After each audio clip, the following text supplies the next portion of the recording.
demand your rightful position from politicians. Adeboye. The 66th Annual Convention of the Redeemed Christian Church of God (RCCG), which promised great manifestations of God's power and grace upon the lives of participants, may have ended, but the reverberations will linger for yet a while. The convention, which began on Thursday, August 2nd, with a ministers' conference, formally started on Monday, August 6th and ran till Sunday, August 12th, with the ordination of 1,603 full pastors and 50 honorary elders.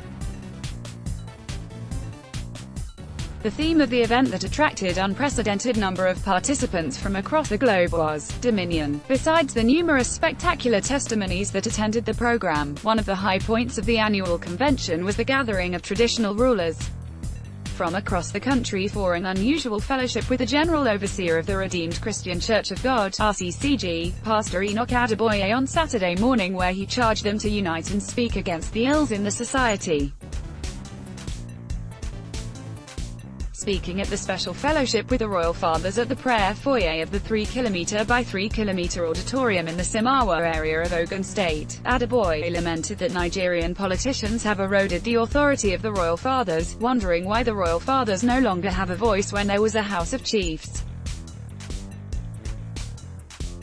According to him, before the white men came, the Royal Fathers owned the land.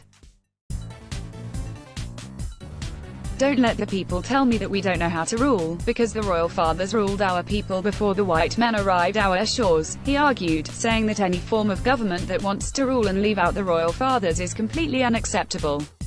Stressing that he is not a politician and neither is he an activist, but the truth must be told, the General Overseer blamed the traditional rulers themselves who didn't protest the removal of the House of Chiefs from the nation's statutes.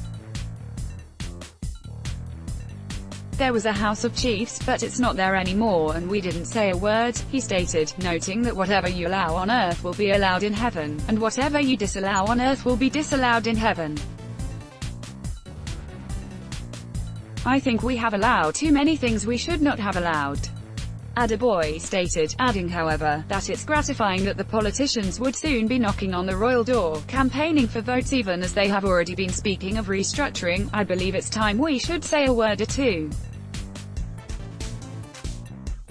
They will soon be coming to you to solicit for endorsement or support, drawing inspiration from Bible accounts of Daniel and David, he stated. We can tell politicians this is what we want and this is what must be done. Let us unite and come together as one. You have your domain, I have mine. Let us come together and speak with one voice. They will listen, and very soon, the Royal Fathers will have all their glory restored to them, he maintained. He lamented that traditional rulers cannot leave their domains without permission of the local government chairman, describing it as absurd and wrong, noting that politicians come to the Royal Fathers, prostrate and promise them heaven and earth when soliciting their support, but once they get the power, they start to dribble them. I am not a politician, nor am I an activist. I am a pastor, but issues like this must be addressed, and I'm happy that the politicians are talking about restructuring, and issues like this should be looked into so that the Royal Fathers will take their rightful positions in the scheme of things in Nigeria, he added. Assuring the Royal Fathers that God rules in the affairs of men and gives dominion to whomsoever he pleases, Adeboye said, Your Royal Highness is not by accident, but it is God's doing. Then give him his place in your palace. Please do not submit to forces that want to share your throne with you. God will take care of you. You must not allow any high priest to have dominion over your throne, a businessman to dictate how you run your throne, he counseled, assuring them of God's protection and providence for all his faithful children. Another soothing high point of the convention was Pastor Adeboye's prophecy that a significant Goliath would fall this year, and assured Nigerians that the unending orgy of killings of innocent citizens in parts of the country would soon end. Addressing a large crowd of worshippers at the Holy Communion service of the convention, Adeboye said God would establish his enduring peace in the nation. My daddy will silence all violent situations in the country, he said, stressing that all the current killings in parts of the country will soon come to an end. Rounding up his prayers at the end of a Holy Communion service, also known as Last Supper, he urged participants to use the dominion they have received to work for all-round peace, not just for the nation, but for generations yet unborn. The ordination of the full pastors and elders by Pastor Adeboye brought the number of ordained ministers during this year's convention to 16,300. Pastor Adeboye also announced that 110 babies were delivered during the convention. The convention, which was preceded by a four-day ministers' conference, featured prayers for the peace of the nation, deliverance service, a welcome service with the teens and the youth making spectacular presentations, special seminars, group seminars, melody hour, service of songs, children and youth hour, the ordination of ministers, while another set of students from their missions Bible college and mission school graduated. A Pentecostal preacher from Thailand, which is predominantly Buddhist, was overwhelmed by the unprecedented crowd of worshippers that he had to appeal to the leadership of the Nigerian church to always remember Thailand and its neighbors, Myanmar, Laos, Cambodia and Vietnam, in their prayers. According to the man of God who was visiting Nigeria for the first time, "I have never seen this kind of crowd in a single place to proclaim the name of Jesus Christ.